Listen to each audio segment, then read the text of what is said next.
La vidéo de campagne d'Éric Zemmour n'a pas fini de faire parler d'elle. La dernière fois, je vous expliquais en quoi elle ne respectait pas les droits d'auteur. Mais l'équipe de campagne a expliqué qu'ils avaient agi tout à fait légalement, car il ne s'agissait que de simples citations. Seulement, ce n'est pas vrai.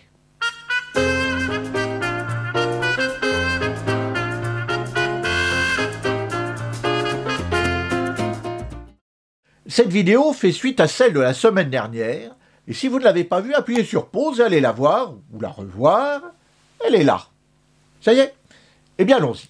Et n'oubliez pas de laisser provisoirement vos convictions au petit vestiaire des opinions comme la semaine dernière. Autre chose, restez jusqu'à la fin de la vidéo, car j'ai quelque chose à vous dire au sujet de l'avenir de la chaîne, et une question à vous poser.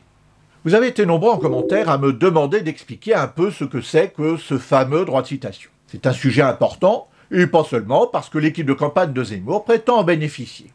C'est une application très générale, surtout sur Internet. Essayons donc un peu d'y voir clair.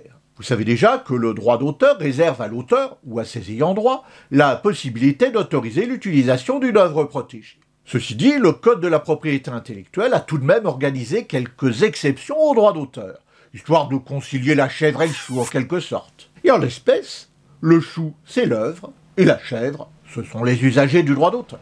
Donc l'article L122.5 du Code de la propriété intellectuelle a organisé ces exceptions. La liste est assez longue et très précise. C'est une liste limitative, c'est-à-dire que tout ce qui n'est pas expressément autorisé par ce texte est interdit. Nous sommes ici dans une logique inverse du droit en général, puisque dans notre état de droit, tout ce qui n'est pas expressément interdit est autorisé. Par exemple, il n'est interdit nulle part de vider la mer à la petite cuillère, donc vous pouvez parfaitement le faire, ou tout au moins essayer de le faire. Demandons donc aux juristes de nous expliquer un petit peu tout ça. L'article L122.5 énumère tout ce que l'on peut faire sans l'autorisation de l'auteur, et donc sans rien lui devoir. Il s'agit en effet du droit d'utiliser l'œuvre en famille, d'en faire une copie privée destinée à son propre usage, d'en citer des extraits, etc., etc. Regardons d'un petit peu plus près comment est rédigé ce texte. Lorsque l'œuvre a été divulguée, l'auteur ne peut interdire, sous réserve que ce soit indiqué clairement le nom de l'auteur et la source, des analyses et courtes citations justifiées par le caractère critique, polémique, pédagogique, scientifique ou d'information de l'œuvre à laquelle elles sont incorporées.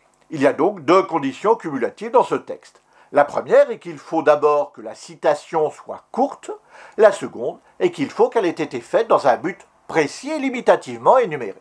Sachez que la jurisprudence considère que la citation est courte quand elle ne dispense pas celui qui la voit de se référer à l'œuvre dont elle est extraite. Quant au fait de citer une œuvre protégée, l'article L122.5 du Code de la propriété intellectuelle limite cette possibilité à 5 cas précis. D'un côté, la critique et la polémique. À l'évidence, si on devait demander l'autorisation de l'auteur d'une œuvre à chaque fois qu'on veut la critiquer, il n'y aurait plus de critique possible. De l'autre côté, le caractère pédagogique, scientifique ou d'information. Dans l'affaire de la vidéo de campagne d'Éric Zemmour, la question de la brièveté de la citation n'est pas en cause. Ce qui est en cause, c'est que son équipe de com a utilisé de nombreux extraits de films et d'émissions de télévision sans rien demander à personne. Diverses théories sont avancées pour expliquer ça, la simple mission, le fait d'avoir voulu faire le buzz, etc., etc.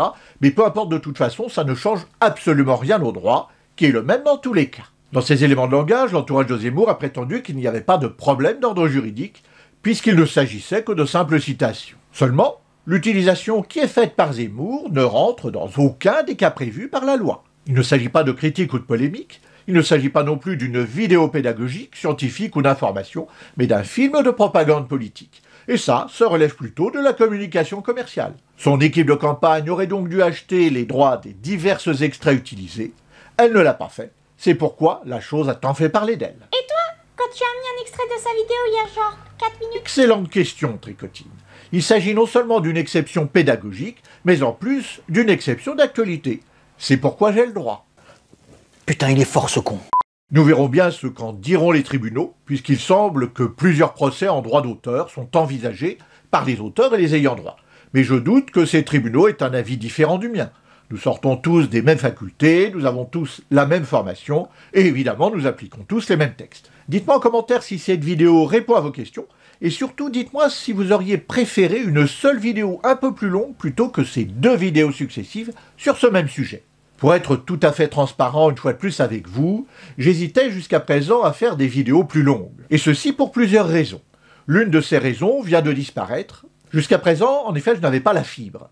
Et envoyer les rushs à Thomas pour qu'il fasse le montage était absolument insupportable. Il me fallait parfois un après-midi entier pour envoyer seulement 7 ou 8 minutes de tournage. Or, depuis quelques jours, j'ai enfin la fibre. Et maintenant, ce qui me prenait des heures me prend seulement quelques minutes. Vous pouvez regarder la première vidéo sur le clip de Zemmour, elle est ici, ou alors une autre vidéo sur un problème juridique proche. Vous avez le droit.